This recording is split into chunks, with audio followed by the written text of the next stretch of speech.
What up, big time gang? Welcome back to another Tommy Big Time video. So I just finished shooting the DayNight Patriot video, and I was like, you know what? Before I let this watch go, I gotta shoot another video to explain myself, because I'm not that super critical person on watches that a lot of watch reviewers are.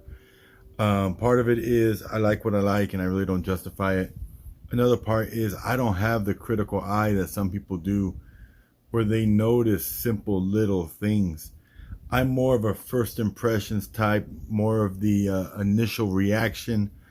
That's kind of how I go about watches, whether how I was introduced to the brand, my first hands-on experience, those emotional reactions is kind of how I am with watches, and just how that watch makes me feel. There's a whole vibe that I have that goes into what I like. And there's certain things that once I see, I can't unsee. And certain things that I initially feel that I just can't unfeel. And a perfect example is this watch is just heavy. It's cumbersome.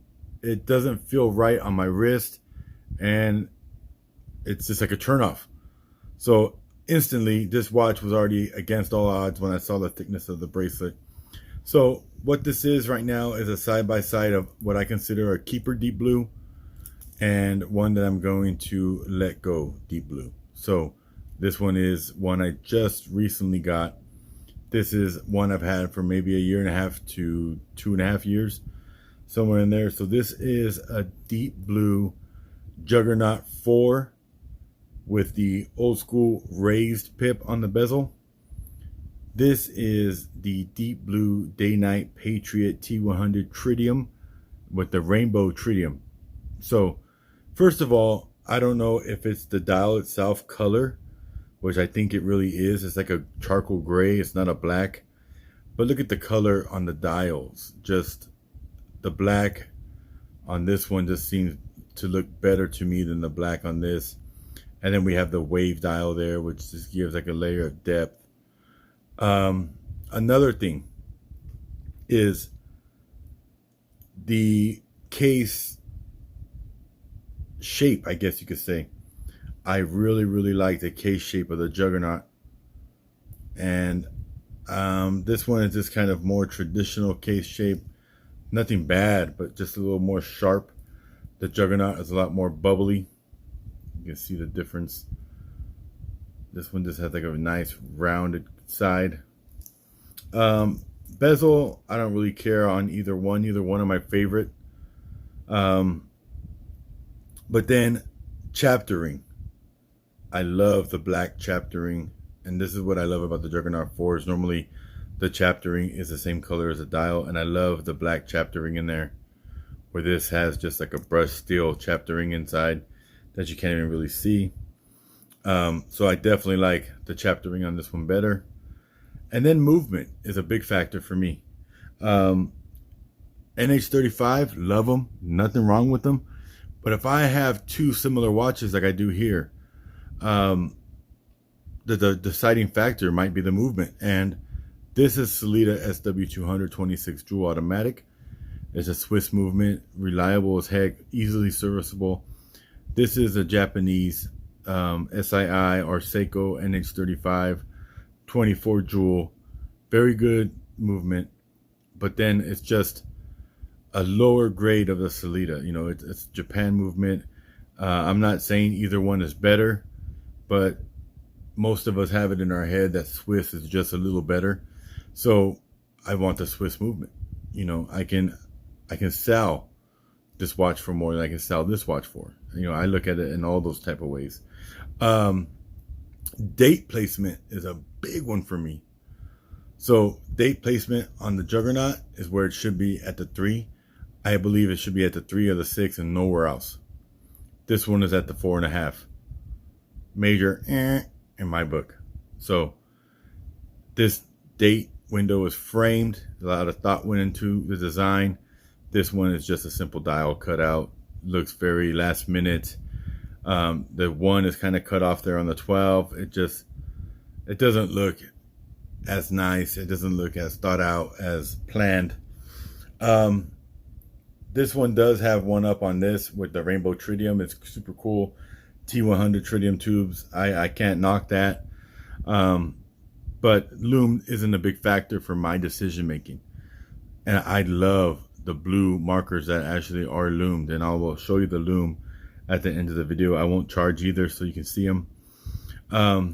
Bracelet. This is a factory oyster style bracelet that connects properly to the case.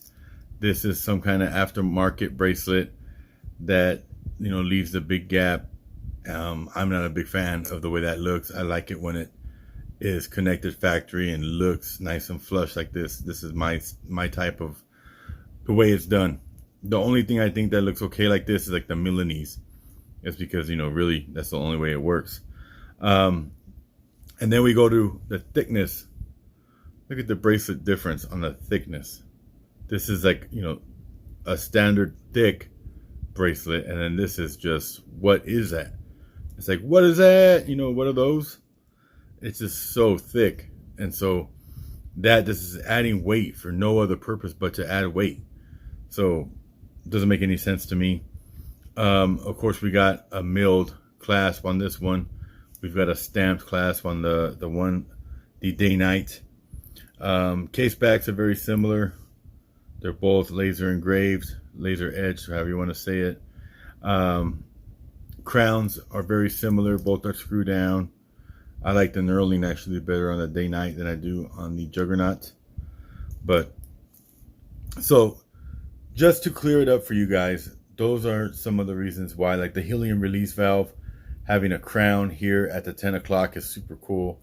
Adds another level of like, ooh, what's that for on this watch?